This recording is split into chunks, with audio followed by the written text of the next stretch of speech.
वालेकुम दोस्तों ते जनाब असी इस टाइम रिहान कोडू भाई दे डेरे ते जनाब खड़े हैं।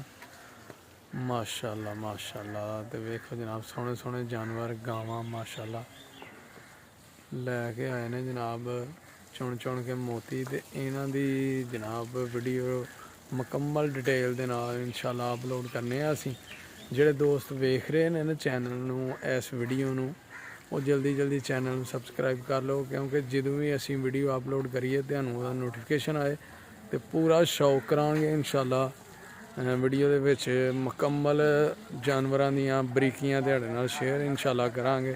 ठीक है दोस्तों, देख लो काम हो रहा, गाइयां तैयार हो रही ने माशाल्लाह बैठी दियां ने। इंशाल्लाह हुण वीडियो पावांगे असी कल, इंशाल्लाह कल वीडियो पावांगे ते मुकम्मल शौक करावांगे इंशाल्लाह। सोहने सोहने जानवरां दा तुहाडे नाल शेयर करांगे इंशाल्लाह।